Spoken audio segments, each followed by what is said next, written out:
Also with us this morning, we have the Executive Director of CARE, Dr. Colleen Mason, and the Coordinator for CARE Ancillary, Lorraine Mittel.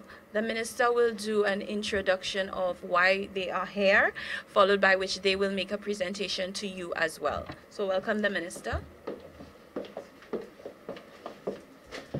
Thank you. Good morning. Gail Rigobert, Minister for Education, Innovation, Gender Relations and Sustainable Development. Today we have with us Dr. Mason and Ms. Mittel, both of who are from CARE. Today we will hear from two of the leaders within the CARE structure who have dedicated their lives, who have committed their talent and time to offering our young people a second chance. I have previously indicated that one of the major priorities of the Ministry of Education is to ensure that we are able to offer a range of subjects that can pique the interest of our students, that we diversify the curriculum so that we have a menu of options that students with a range of interests and abilities can benefit from. Further, we recognize too that children develop at different rates, at a different pace. And we ought to cater for that. But more importantly, there are children who come from very difficult circumstances, who sometimes do not enjoy the benefits due to them within the education system as constructed. And so the CARE outfit allows for us to speak to the multiple interests of students who perhaps are not sufficiently excited about what we offer within the secondary school system, that perhaps they are more hands-on, they need a little more time and attention. But I must congratulate Dr. Mason and Ms. Mittel and their team for what they have done at CARE. Because curiously, when I meet with private sector partners, they have applauded and continue to applaud what is being done at CARE. In fact, some have indicated they have a preference for CARE graduates versus graduates from other tertiary institutions. Why? Because of the emotional balance, because of the technical know-how, hands-on approach at CARE, and so their graduates are readily employable, especially within the service sector. So let me turn you over to the true experts on this matter regarding CARE. First we have Dr. Mason. Good morning, everyone, and thank you very much, Minister Rigobert. This morning it is indeed be here. This celebrating its having been started on April 26th, 1993 by Brother Dominic Brunnock. And I know Brother Dominic has a place in the hearts of many St. Lucians, particularly those men who attended St. Mary's College. But CARE came into being because Brother Dominic Brunnock saw young people who were idle and who he felt could be developed to their fullest potential. And so CARE was started as an alternative to give them a second chance. And this is why currently CARE is also known as a second chance institution, actually having been recognized as such by CXC when they were doing their CXC, their second chance program. We are currently located in 4 areas. In the north, we are in Grosile at Care Growell. We are also in Odsa, Care Odsa. We are at Ancillary and also in Soufrière. And in these communities, we offer our adolescent development program as well as our skills program to young people from the age of 13 right through to 19. Now, we have received graduates from secondary schools who want to learn a technical skill, as they put it. We also have those who, for whatever reason, aren't able to function in their traditional system. And then we have those who were out of school for a few years in some instances, but want to continue now their education. We have this morning Mrs. Lorraine Mittel, and I would like to highlight Mrs. Mittel because she's actually the longest serving member of staff, having herself started in 1993. So she would have been with the institution now for about 25 years.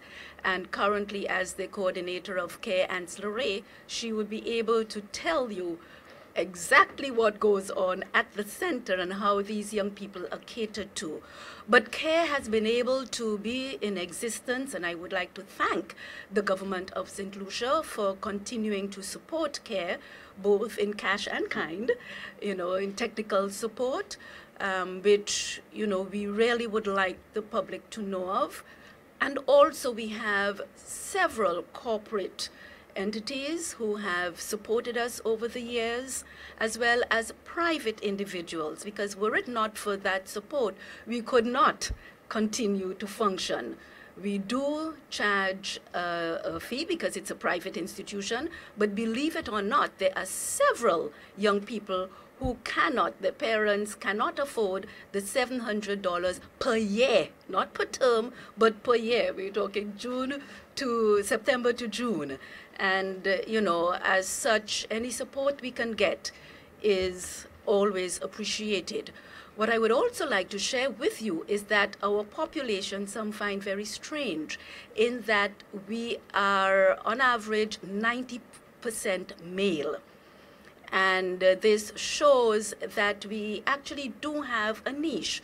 We cater to what I term our fragile species, that is our adolescent males. And I'm sure you are not, it's not a foreign notion. We do know that this age group is the one that tends to be the one highlighted when there is trouble.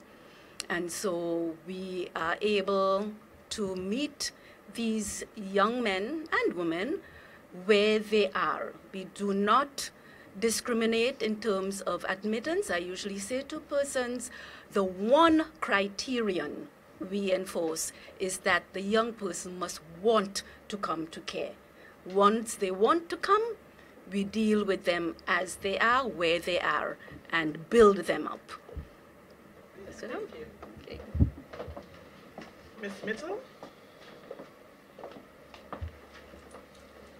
Good morning, everyone, and thank you, Honorable Dr. Rigobert, for affording us that opportunity. To add to what Dr. Mason have already said, our program runs for 3 years. The first year, the Adolescent Development Program, we focus on building the young people's attitude, most importantly, attitude to work, to life, and attitude in general. We focus on building self-confidence in the young people, focusing on where they were, and we start from the inception in the mother's womb until the stage that they are at this point in time. So this is our core area of the program.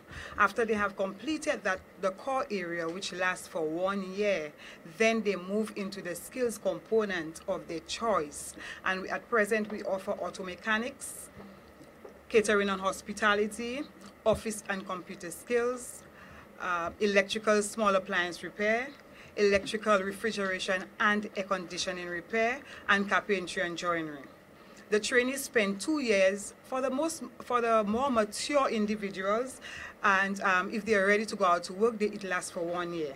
However, towards the end of the skills program, the trainees are afforded the opportunity of doing internship for 8 weeks. And this is where most of our trainees gain employment.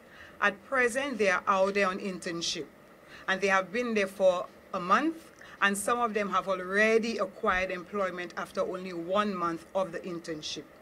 So CARE is very close to my heart. I have a passion for young people, and I've worked with young people all of my life. And CARE has a special place in my heart because we have a lot of young people who could not even find themselves. Young people come to us unaware of who they are, where they are, what they want to do in life, and where they are headed. And going through the adolescent development program, we get them to focus on what they really want to do in life, where they want to aspire, what are their goals, their dreams, their aspirations. And we kind of mold them into the individuals that they really want to be. And this is where we see a lot of changes happen in the development of our youth. We have young people who come to us who would not speak.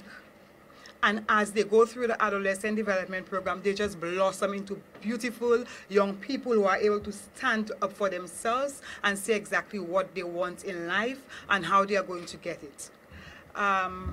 We face a few challenges like every other organization, and one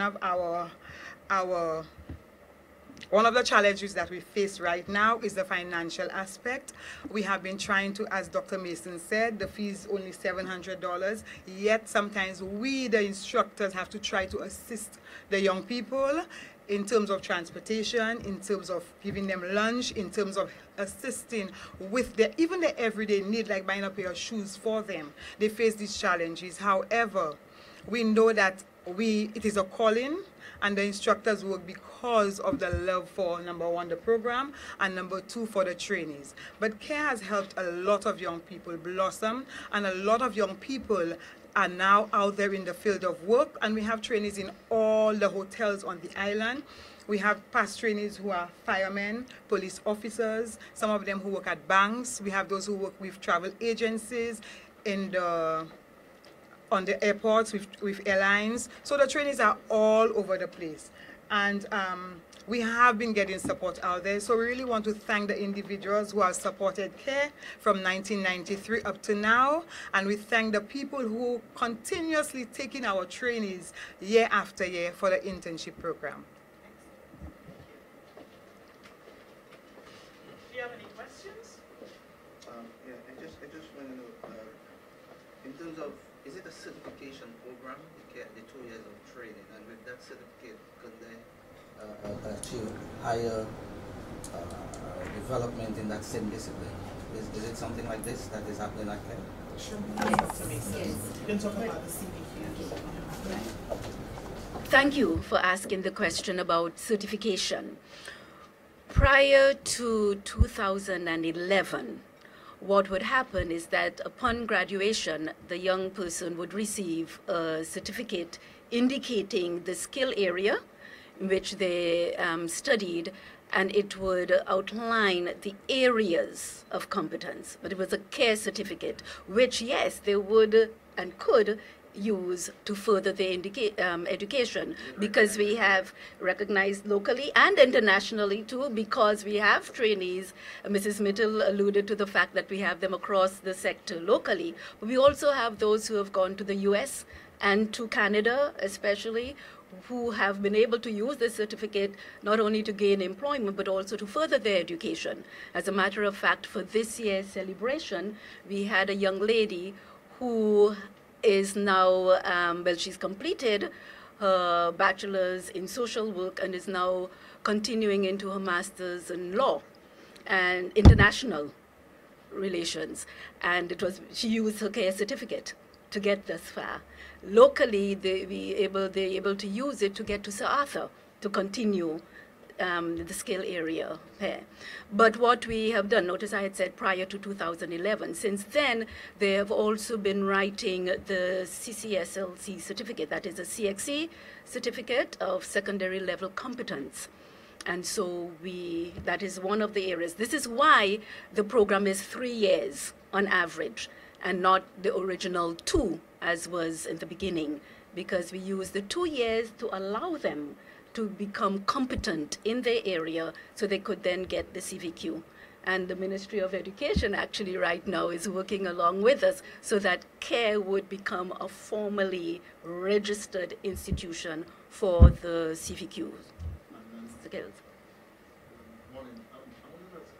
I know about a year or 2, CARE was in the process of having a whole permanent role in the Cul-de-sac. Can you just give us the latest update on what's happening? And thank you very much for asking that question as well, because as I was standing there, I said, we forgot cul-de-sac. CARE does own property in cul-de-sac, but again, the largest hurdle has been getting the finances that would be necessary to build on the property. We are currently looking at several options, and we are hoping that sooner rather than later that we all will see the building in cul-de-sac. Thank you for asking. Does CARE get a subvention from government? Yes, we do. Offhand, currently, no. When it comes to figures, I will be honest with you. I leave that to the accountant. So, but we do get. Yes. If you were to check that, thank you, Minister. With the drive to review the school curriculum and so on, is there any new component being added to the CARE curriculum? Actually, yes. We are currently working. We have begun in the area of agriculture. We have been able to get some lands available to us in the Roseau Valley area, and along with RISE St. Lucia Inc., we actually started looking at young people, not only the age group that we normally deal with, but those from ages 17 to 25, 30, really young adults, to help them. And the area we're looking at is organic, agriculture, and we've in the past received the grant from Jeff UNABT to do the focus, and we're hoping that again we'll be able to get the counterpart matching so that we can put in the full grant for continuation of the agricultural component. But that is our new area. I did. Thank you very kindly. Thank you so very much, Doc. Thank you. I appreciate it. This was beautiful. It was great.